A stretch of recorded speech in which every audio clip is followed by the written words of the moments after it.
Vorrei concludere questa passeggiata tecnologica con il direttore Lorenzo Furlan, che avete già incontrato questa mattina e poi anche nel pomeriggio.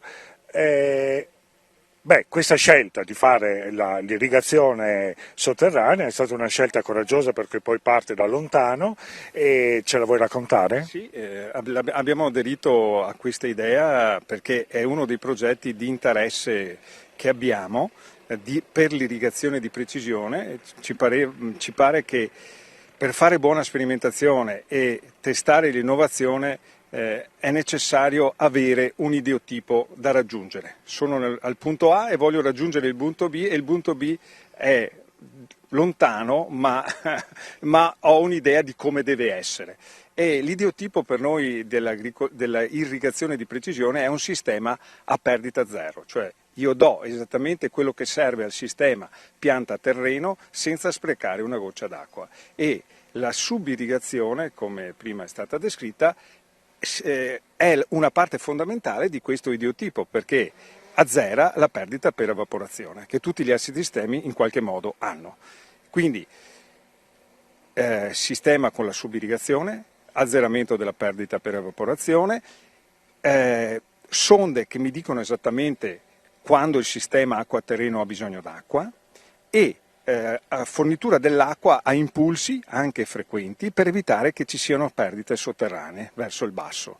Mettendo insieme tutti questi fattori io riesco ad avere un'irrigazione ad elevatissima efficienza con perdite molto basse e rese molto elevate in termini quanti-qualitativi delle culture dove lo applico.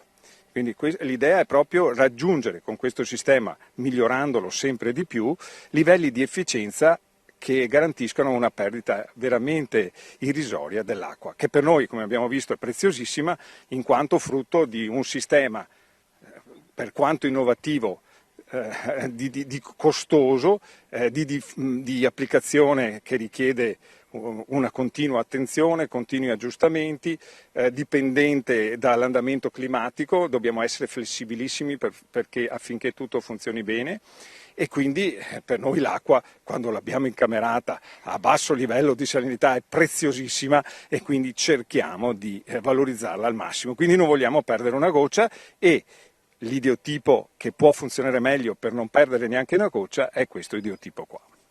Molto interessante, allora io direi che possiamo passare la parola alla regia e raggiungiamo anche noi la regia per continuare, diciamo, per chiudere il cerchio di questa passeggiata tecnologica all'irrigazione. Parola alla regia, grazie. Eccoci qua, allora noi riprendiamo la linea dallo studio centrale, mi metto un po' in posizione, dallo studio centrale qui a Valle Vecchia e adesso vi facciamo vedere anche per così rilassarvi un po', ecco, per darvi un minimo di tregua perché è stato un lungo tassello quello che Lorenzo Benvenuti adesso vi ha proposto e quindi molto tecnico e molto interessante, per carità. Io invece vorrei fare una cosa più leggera, quindi chiederei a Massimo Artusi, che in questo momento sta gestendo il drone, voi avete visto che abbiamo anche le immagini dall'alto, di alzare il drone un attimo e se ci riesce, eccolo qua, e puntare, tutti stanno guardando, venite a vedere che è bello appunto, e puntare come sta facendo in questo momento la telecamera del drone verso Caorla, ecco, perfetto, quella che vedete in questo momento inquadrata è una delle aree umide di Valle Vecchia, tra parentesi una delle più importanti perché è quella dove c'è veramente la possibilità per gli animali, soprattutto per gli uccelli, per l'avifauna, di fare, come posso dire, di stanziarsi, non so se è corretto il termine, comunque di poter restare tranquillamente su un'area che è propria della propria natura, della propria ecologia e quindi riuscire ad avere un momento di sosta. Adesso la telecamera che sta girando, diciamo, sta guardando da sud a nord, in questo momento sta guardando verso la Jugoslavia, la ex Jugoslavia, verso la Croazia, verso in particolare, vedete quello è l'uscita del di Cesolo, del Cesolo Livenza per della Livenza dall'altra parte, ma comunque siamo verso Caorle. Questa è la spiaggia di Valle Vecchia con la pineta di Valle Vecchia, il mare appunto di fronte a noi è quello della ex Jugoslavia, meglio della Croazia, perché sennò poi non è corretto, allora della Croazia. La pineta che appunto in questo momento Veneto Agricoltura sta riconvertendo a bosco misto o comunque maggiormente misto. Adesso la telecamera sta guardando verso nord più o meno e in lontananza si vede sì diciamo il delta, il piccolo delta dell'Emene e poi dietro c'è Bibione, in particolare Bibione Pineda, e poi dopo ovviamente Bibione. Poi invece se la telecamera gira ancora verso sinistra, ovviamente vediamo l'entroterra, ecco questa è l'area umida, però un'altra area umida che è stata creata, e poi dopo vediamo sostanzialmente l'entroterra del Portogruarese e quindi ovviamente il territorio si spinge verso, qua siamo di nuovo sul mare, ecco, abbiamo girato a 360 gradi, stiamo di nuovo vedendo Caorle. Benissimo, allora abbiamo fatto questa piccola digressione per farvi capire dove siamo. Qui al mio fianco ci sono i nostri due commentatori, se vogliamo, visto che magari uno venga alla mia destra, ecco, grazie. Visto che ci sono gli europei di calcio, ci sono sempre i commentatori, no? C'è un conduttore, c'è un cronista in questo caso, e poi ci sono i commentatori tecnici. Voi siete i nostri commentatori tecnici, il professor Marinelli e ovviamente Davide Misturini.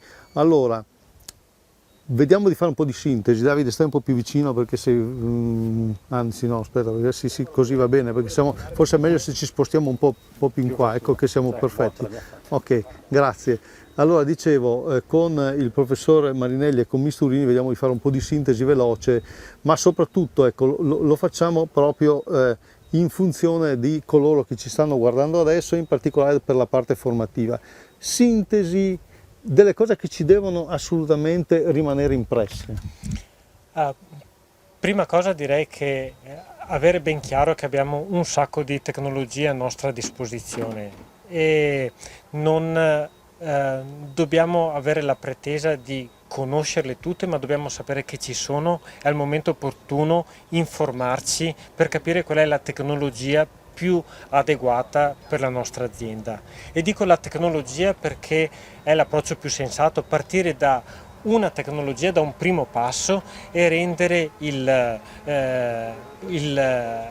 fare il primo passo sull'integrazione di una gestione di precisione nella propria azienda. Dopo il processo prosegue di anno in anno, a 3, 4, 5 anni si possono aggiungere step successivi, però ecco, quello che direi da una parte è saper aver voglia di cercare informazioni sulle tecnologie e avere voglia di perdere un po' di tempo, di investire un po' di tempo per trovare quella che risponde meglio alle caratteristiche di tipo di cultura, di tipo di suolo, di posizione della mia azienda. E una volta mosso il primo passo, direi che la strada ormai è segnata, è come il passaggio quando abbiamo fatto dal cellulare allo smartphone. Il primo impasse era quello di passare al touchscreen, ma dopo tutto viene più naturale. Questo direi anche con le tecnologie in agricoltura. Lorenzo Andreotti, se ci sei ancora, il cercare di approfondire questi temi sulle riviste tecniche, chiaramente tu sei dell'informatore agrario, sull'informatore agrario può essere un sistema per rimanere sempre aggiornati. Non so se ci sei ancora. Ha detto bene. Sì, ci sono, mi senti? Ecco, ti vedo anche, sì, prego. Ha detto bene il professor Marinello, le informazioni, le tecnologie sono tantissime, quindi anche potenzialmente le informazioni che si possono dare sui giornali sono infinite. Va fatta una selezione delle cose più interessanti e realmente utili per le aziende agricole. Magari oggi la cosa più importante, se si parla ad esempio di culture estensive, di grandi seminativi, cose di questo genere, è importante concentrarsi sugli aspetti che vanno, ad esempio, a valorizzare la redditività, la sanità del mais da una parte e la qualità dei frumenti da quell'altra, per fare degli esempi. Sulla tematica dell'irrigazione invece io personalmente ritengo che ancora, nonostante noi come rivista pubblichiamo tante cose, dovremmo pubblicarne ancora di più. In questo senso sicuramente il web ci può aiutare, però per un approfondimento tecnico di buon livello è necessario anche avere a disposizione delle fonti scientifiche che siano più ampie e più diversificate possibile. In questo senso infatti l'appello quindi lo faccio direttamente al professor Marinello e ai suoi colleghi di sì, ecco, non pensare che l'informatore non sia a disposizione della ricerca scientifica, anche se so bene che non lo pensa, ma siamo a disposizione proprio della ricerca per fare divulgazione e pubblicare i loro risultati, assolutamente. Grazie Lorenzo e ti licenziamo da questo punto di vista, ecco, grazie della tua presenza dell'informatore agrario. Aspetta che c'è una replica da parte del professor Marinello. Sì, solo un commento molto rapido, grazie per il rilancio che prendo al volo per dire ecco, una cosa forse interessante, che noi come università abbiamo avuto modo di collaborare con probabilmente 4 delle aziende che erano presenti oggi e quello che vedo che sono le aziende stesse che ci chiedono di provare i loro sistemi e questo mi pare un processo virtuoso quando mettiamo insieme l'azienda, noi che facciamo ricerca e chi fa divulgazione o chi fa come l'informatore o come Veneto Agricoltura, ecco, mi sembra un matrimonio perfetto. Molto bene, grazie. D'accordissimo, grazie. Ok, grazie Lorenzo, ciao. Ma Ciao. ci manca un tassello, no? Perché bisogna essere anche umili, molte volte anche gli imprenditori stessi non sono proprio umilissimi, ma mister robe è solo, dico in Veneto, eccetera. Gli agronomi sono a disposizione.